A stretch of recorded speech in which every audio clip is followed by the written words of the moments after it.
ओम शांति। मन की रूहानी एक्सरसाइज द्वारा मन के सारे बोझ समाप्त कर दें। मैं आत्मा भगवान के सम्मुख परमात्मा महावाक्य सुनने के लिए बैठी हूँ। मैं कितनी भाग्यवान हूँ जो स्वयं भगवान मुझे पढ़ाते हैं।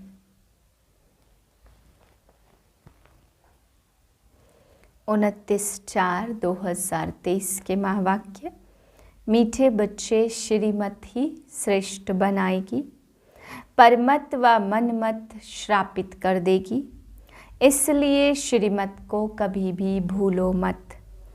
प्रश्न है, सतो प्रधान पुरुषार्थी कौन और तमो प्रधान पुरुषार्थी कौन? दोनों का अंतर क्या होगा?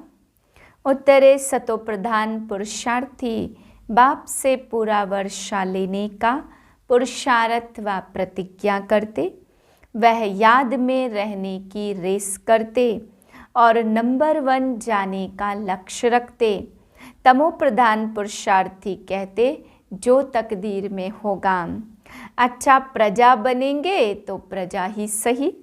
उनके आगे माया का ऐसा विघ्न आता जो रेस से ही बाहर निकल जाते। गीत है, मुझको सहारा देने वाले ये दिल करे तेरा शुक्रिया। ओम शांति। बच्चे जब सम्मुख बैठते हैं तो जानते हैं हम जीवात्माएं हैं। यहाँ तो जीवात्माएं ही होंगी ना। जब आत्मा को शरीर नहीं है तो नंगी है, उससे अशरीरी कहा जाता।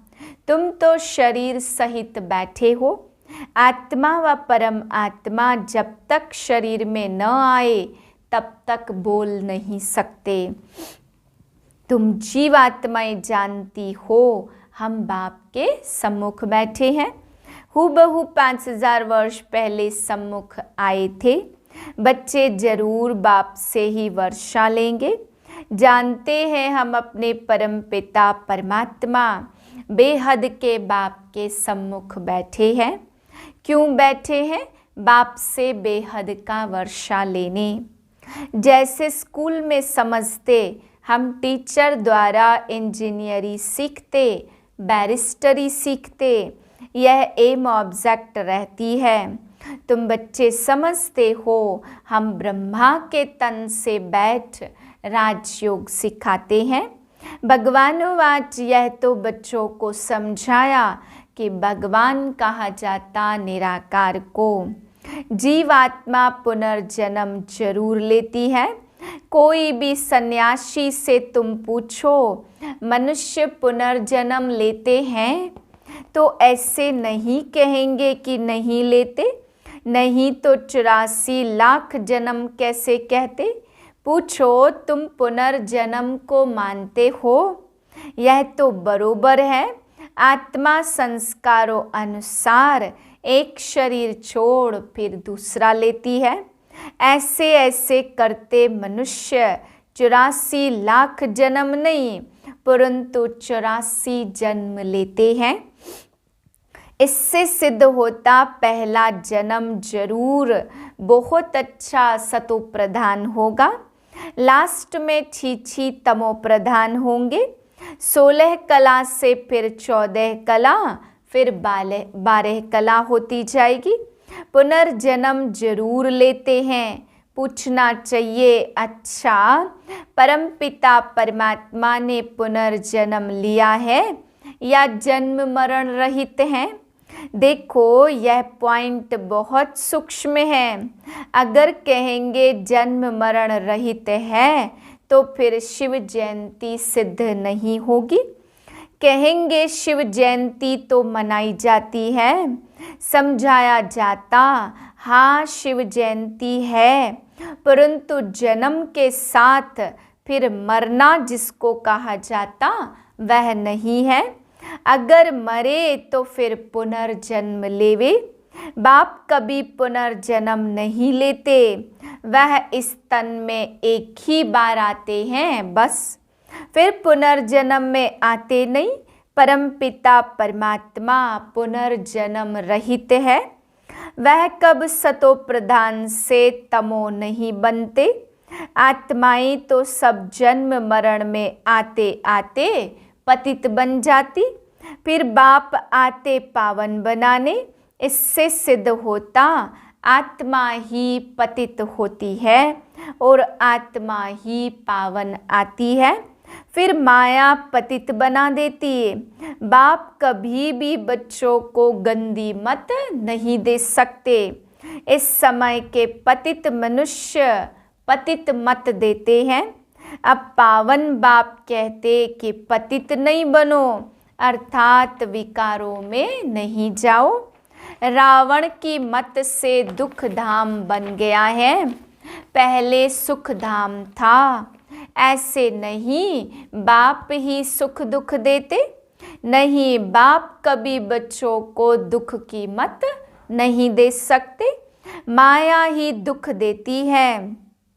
उस माया पर जीत पाने से ही तुम जगत जीत बनते। मनुष्य माया का अर्थ नहीं समझते, वह धन को माया कह देते।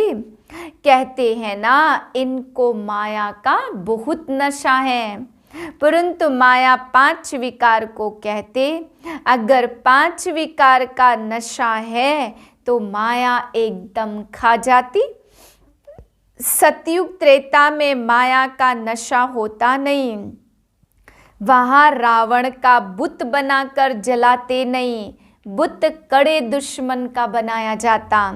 शास्त्रों में यह बातें है नहीं, लिखा है देवताएं वाम मार्ग में अर्थात विकारों में जाते, माया के वश होने से परवश हो जाते, परमत पर चलते। अभी तुम चलते हो श्रीमत पर।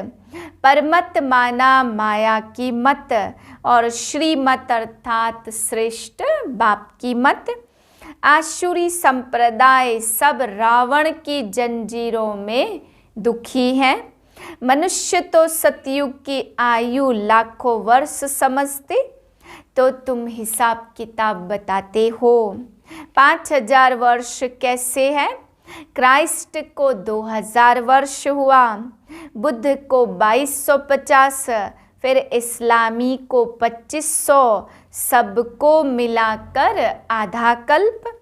इनके पहले देवताओं का राज्य था, फिर देवताओं को लाखों वर्ष कैसे कह सकते। इतने वर्ष होते तो फिर बहुत मनुष्य हो जाते, इतने तो है नहीं। 5000 वर्ष में ही करोड़ों मनुष्य हो जाते। कहते भी हैं क्राइस्ट से 3000 वर्ष पहले भारत में आदि सनातन देवी देवता धर्म था। 5000 वर्ष पूरे हो जाते, नाटक तो पूरा होता है ना। इन बातों को कोई जानते नहीं। मैं जो हूँ जैसा हूँ, यह चक्र कैसे फिरता कोई जान न सके। बाप ही समझाते, यह है गीता। बाप ने आकर सहज राजयोग सिखाया था, तब उनका नाम रखा गीता। जैसे क्राइस्ट ने सिखाया तो उनका नाम बाइबल रखा। यह अनादि नाम रखे हुए हैं, वह रिपीट होते हैं। बाबा बूढ़ियों को भी समझाते, यह बहुत सहज बात है, सिर्फ तुम बाप और वर्षे को याद करो। बच्चा पैदा हुआ, गोया वारिश पैदा हुआ। तुम समझते हो हम बाबा के वारिश हैं। 5000 वर्ष के बाद फिर से मिलने आए हैं। घड़ी घड़ी 5000 वर्ष ही कहेंगे, 2-3 वर्ष पीछे आने वाले भी कहेंगे हम 5000 वर्ष बाद फिर से आए हैं। यह बड़ी गुह्य बातें हैं। बाबा पूछते, आगे कब मिले हो? कहते हैं हाँ बाबा मिले। आत्मा इस मुख द्वारा कहती 5000 वर्ष पहले आपसे मिले, आप इस तन द्वारा शिक्षा देने आए थे। जो पक्के पक्के बच्चे हैं समझते हैं हम बाप से बेहद का वर्षा लेने बैठे हैं। हम बेहद के बाप के बने ब्रह्मा द्वारा। तो बाप कहते मुझे पहचानते हो, मैं तुम्हारा बाप हूँ। बाप ही कहते तुमको हमने स्वर्ग में भेजा था, वर्षा दिया था, फिर माया ने छीन लिया, फिर अब मैं देता हूँ। माया वर्षा छीनती है और बाप दिलाते हैं। यह तो अनेक बार का खेल हो चुका है, होता रहेगा, इसका अंत नहीं है। बाप के बनते हैं, फिर कोई सगे और कोई लगे, कोई सौतेले कोई मातेले, कच्चे पक्के तो है ना। तो पक्कों को भी माया एकदम जीत लेती। बच्चे कहते बाबा हम जहाँ तक जिएंगे आपसे वर्षा लेते रहेंगे। विकर्मों का बोझा सिर पर बहुत है, तो जितना तुम याद करेंगे उस योग अग्नि से तुम आत्मा पापात्मा से पुण्यात्मा बनती जाएंगी। आग चीज को पवित्र करती है, तुम्हारी है योग अग्नि। यह है बेहद का यज्ञ जो बेहद के सेठ ने रचा। इतना समय कोई भी यज्ञ नहीं चलता। 5-7 रोज व 1 मास यज्ञ रचते। तुम्हारा यज्ञ तो देखो कितने वर्षों से चला आता। बाप सुनाते रहते, कहते बच्चे भूल मत जाना, सिर्फ मुझे याद करो तो तुम्हारा जन्म जन्मांतर के विकर्मों का बोझा कटता जाएगा। कोई सन्यासी विद्वान को ऐसे कहने आएगा ही नहीं। भगवानोवाच मुझे याद करो, तुम्हारी आत्मा इस समय बहुत पतित है। बाप कहते ज्ञान अमृत पीकर पावन स्वर्ग का मालिक बनो। यह साजन तुम सजनियों को पावन बनाने आए। कहते हैं निरंतर मुझे याद करो। तुम्हारी प्रतिज्ञा है कि आप जब आएंगे तो और संग तोड़ तुम संग जोड़ेंगे। तुम पर वारी जाएंगे, स्त्री पुरुष पर और पुरुष स्त्री पर बलिहार होते। यहाँ है बाप पर बलिहार जाना। शादी में 1-2 पर बलिहार जाते। अब बाप कहते मनुष्यों पर बलिहार नहीं जाना। तुम्हारी प्रतिज्ञा है आप पर हम बलिहार जाएंगे, आप हमारे पर बलिहार हो जाना। बाप कहते तुम बलिहार जाओ तो मैं 21 जन्म तुमको सदा सुखी बना दूंगा। कितना भारी वर्षा है। अब बाप कहते मैं तुमको वर अर्थात वर्षा देता हूँ। तुम सिर्फ मुझे याद करो, श्रीमत से तुम श्रेष्ठ बनेंगे, यह भूलो मत। यह लक्ष्मी नारायण का चित्र भी घर में रख दो। अब बाप से फिर वर्षा ले रहे हैं।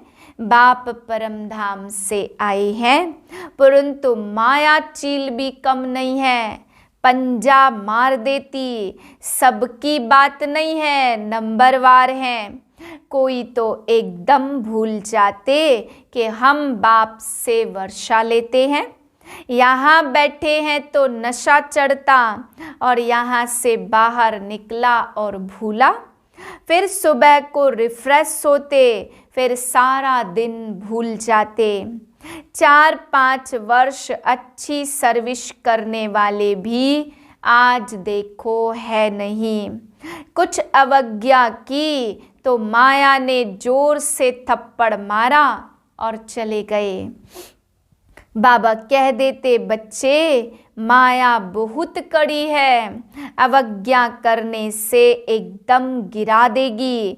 इसलिए गाया जाता चढ़े तो चाखे प्रेम रस।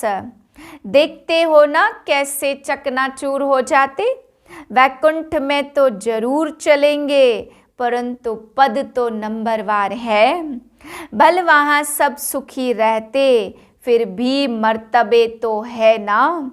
स्कूल में मर्तबा पाने के लिए पुरुषार्थ करते, ऐसे नहीं प्रजा ही सही जो तकदीर में होगा। नहीं, इसको तमो प्रधान पुरुषार्थी कहा जाता। सतो प्रधान उनको कहेंगे जो बाप से पूरा वर्षा लेने का पुरुषार्थ व प्रतिज्ञा करते। यह घुड़दौड़ है, सब नंबर 1 तो नहीं जाएंगे। यह ह्यूमन रेस है, माया ऐसा विघ्न डालती जो एकदम रेस से बाहर निकाल देती। तुम्हारी ह्यूमन रेस है। आत्मा कहती हम बहुत दुखी हुए हैं, शरीर लेते लेते बहुत तंग हुए हैं, कहते हैं अब बाबा के पास जाएं। बाबा ने युक्ति तो बतलाई हुई है, बाबा हम आपकी याद में रहेंगे, जितना टाइम निकाल सको उतना अच्छा। जैसे गवर्नमेंट की सर्विस में भी 8 घंटा रहते, तो इसमें भी 8 घंटा रहो। सृष्टि को स्वर्ग बनाना कितनी भारी सर्विस है। सिर्फ बाप को याद करो और सुख धाम को याद करो। बस 8 घंटा सर्विस की तो पूरा वर्षा पाएंगे। ऐसे याद करते करते तुम्हारे विकर्म विनाश होंगे। 8 घंटा तुम इस सर्विस में दो, बाकी 16 घंटा तुम फ्री हो। जितना हो सके घड़ी घड़ी याद करो। याद तो कहाँ भी बैठे कर सकते हो। सबसे अच्छा टाइम तुमको सवेरे मिलेगा। सिंधी में कहते सवेल सुमण सवेल उठण, सवेरे जल्दी सोना जल्दी सवेरे उठना। यह गुण मनुष्यों को बड़ा करता। अज्ञानी लोग 8 घंटा नींद करते, तुम्हारी नींद आधी होनी चाहिए। 4 घंटा नींद बस। कर्मयोगी हो ना, रात को 10 बजे सो जाओ और 2 बजे उठो। शिव बाबा को याद करो।